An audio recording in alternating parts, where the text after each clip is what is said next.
Richie, thanks for joining us. Huge contrast between the first half and the second half performances. What was said at half time? No, I don't think it was even after 20 minutes. The first 10 minutes was awful, no pressure to the ball. The distances, you have to be careful with these, because if you leave distances, you get the eights running through gaps and they can manipulate the ball. But everything that we worked on in training, Bodvarsson, every time he goes Bodvarsson, he wants to open himself out to play the opposite side of the pitch, and a wing back and the eights cause you a problem. We worked on that, keeping the same side and negate it, and our wing back being narrow on their midfield. But Hunty's too wide and the lad runs off and scores. So the first 10 minutes was awful. Nothing tactical, just pressure, desire.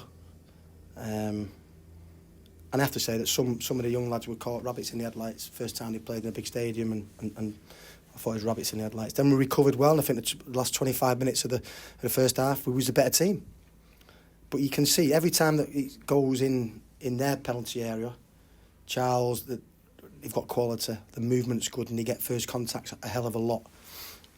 And then we probably put more balls in the box today, a hell of a lot more than them, especially second half. And we don't tend to get first contacts, and that becomes with experience, especially our midfield players making runs in the box, not running too early. And then second half, I just thought it was all one-way traffic, and it's really difficult because we're a club that is trying to get to where they are. You know, Bolton should never be a League One club. So to come here and dominate for 45 minutes, I actually think 60, 65 minutes. But you can't start like that. You had more experience on the pitch after the restart. Yeah. Well, but if you start with experience, you know what you're going to get. When do you ever find out what these young boys are going to do in an environment like that? It gives me information. And again, a lot of their players have been there for a long time, here for a long time. Bolton last year finished 8th. The year before, I think they finished 9th. And they've gone through that process. We have to go through that process with a lot of our young players. You know, so we're all about developing young kids, not young kids, 20, where we're trying to get them 70, 80 games rather than 20, 30. You know, we needed to rest Iddy, because Iddy, after 10 men against Derby and Cheltenham, just looked legging. I thought he was excellent when he went on. But yeah, we had more experience, and therefore when you have more experience, you start to make better decisions, when to hook it on, when to take a touch. But if you never put them in that environment, then they're never going to get that experience, are they? Idris El Mazouni didn't finish the game. How significant is the injury? A bang on his side of his hip, so we'll wait. Lucky it's a bang and it's not anything in terms of a twist or anything like that. A proper London derby for Boxing Day in Cheltenham. Yeah, and we need to play like that from the start. It's all right, listen, when you go 3-0 down. And I've come here before with Doncaster team, and the average age of the team then was 20, 21, a lot of young players. And they folded, and it went to 5. But this group are more ahead of them, more desire, more belief to improve and get better. And, you know, we can't be kidded, because sometimes it is easy to play when you're 3-0 down. But Exeter got beat 7 here a few weeks ago, and these can turn the screw.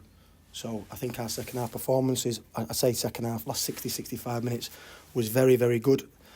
Again, we're in between. I want to press teams, but with pigs in a team, we have to manage it a little bit, and we can't jump, because once we jump, we haven't got the speed to get back, and then it means a midfield player jumping and everyone's sliding. If somebody switches off, then the gaps appear. So we're just in a little bit in between, but we'll get there. And you know, a lot of players came out with a lot of credit in the last 60, 65 minutes. The transfer window isn't far away. Have you got a list? Do you know what sort of investment there'll be? No, we can spend what we get out, so there's not much to spend. We would have liked a cut run to counteract that, and I respect the budget is the budget. But again, we have to understand that we're a promoted club, and we've got promoted a year too early in terms of our planning, and we still have players at the club that are not playing, that are using up the wage bill, and it's something that we need to look at in the next 2 weeks. We can't go out and pay whatever they played for Dion Charles. We can't get that. You look at all the big teams in this league. I think Alfie May was over $500,000. You look at Colby Bishop. All them guys are. So we've got the players if they believe in it. Sully scored 7. He could have had a lot more. So we've got a list, but it's just in our situation, sometimes we have to go young. We might have to go alone, which is not ideal. But then, obviously, the bigger transfer window will always be in the summer. But what we need to do is we need to bring 2 or 3 in, just to help the lads, terms of a bigger squad. I quite liked our dynamic today because Pig's done it for 70 minutes and Dan Aggie come on and done it for 20, and it was the same. We just kept on getting better with new energy. You know, and I think that we need that. We've only got one winger fit, which kind of like makes my mind up in terms of what system we need to play sometimes. Shaq's proved he can play wide against wing backs. We'll need to see if he can play wide against a back four with someone giving cover to feet. But again, we're evolving, we're getting better, and I'm pleased with his last 65 minutes. But I want to win. I want to win every single week, and I have to sometimes just hold my frustration. Like the fans know me. I want to win it every single week. I want to be at the top end of this league, but we have to take pain sometimes. And the performance level today was really, really high. We take comfort from that. But now we've got 2 home games where we need some points. You have a good Christmas. No Thank you, problem. Richie. Thank you very much.